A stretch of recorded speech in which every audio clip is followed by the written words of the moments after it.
جس چیز سے شریعت نے ہمیں روکا ہے وہی چیز ہم کثرت سے کرتے ہیں. جیسا کہ جھوٹ سے شریعت نے منع کیا، بھئی جھوٹ نہیں بولنا چاہیے. ہمارے ملک میں جھوٹ عام ہے، ہر بندہ جھوٹ بول رہا ہے. ہزاروں میں کوئی ایک آدھا ہوگا جس نے کبھی بھی جھوٹ نہیں بولا ہوگا. ویسے مشکل ہے، مجھے نہیں لگتا. شریعت نے سود سے منع کیا.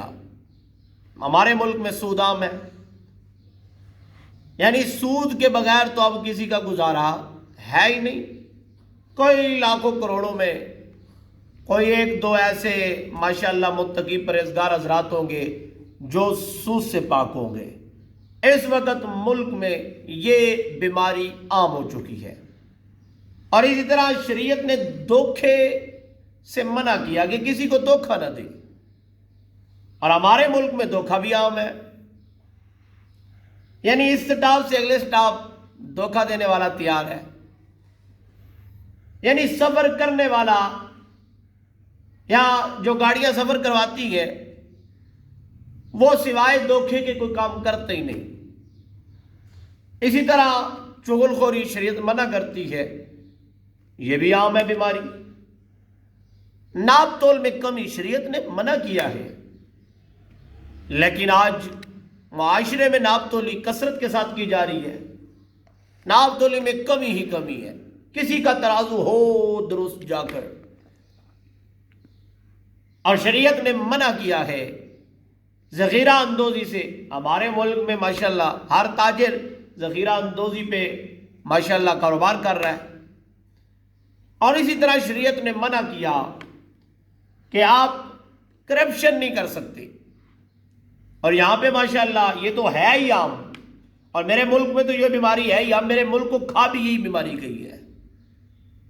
ضروری نہیں ہے کہ حکمران ہی کرپشن کریں گے. میرے ملک میں تو ریڑی والا بھی کرپشن کر رہا ہے، میرے ملک میں تاجر بھی کرپشن کر رہا ہے. ہر محکمے میں کوئی نہ کوئی ایسا ضرور ہے کہ جو کرپشن پہ لگا ہوا ہے.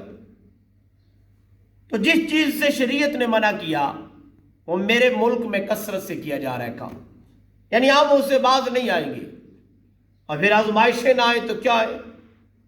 طوفان آ رہے ہیں، سیلاب آ رہے ہیں، زلزلے آ رہے ہیں، بیماریاں آ رہی ہیں، تو پھر آزمائشیں نہ آئیں تو کیا ہے؟ جب ہم شریعت کی نہیں مانیں گے، جب ہم نے شریعت پہ چلنا ہی نہیں ہے، جس چیز سے شریعت نے روکا ہم نے رکنا ہی نہیں ہے، تو پھر کس رحمت کے منتظر ہو آپ؟ پھر کس برکت کے منتظر ہو آپ؟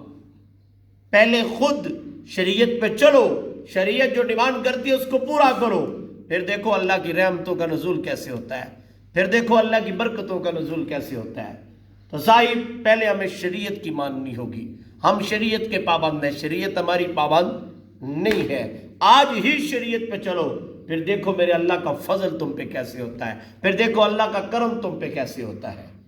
تو دعا ہے اللہ میرے ملک کی حفاظت فرمائے. ہم ان باتوں کو مانیں جو شریعت نے کہا ہے کہ اس کو مانو، اور ہم ان باتوں سے دور رہیں جس سے شریعت نے کہا کہ آپ ان سے دور رہو. دعا ہے اللہ مجھے اور آپ کو عمل کی توفیق عطا فرمائے.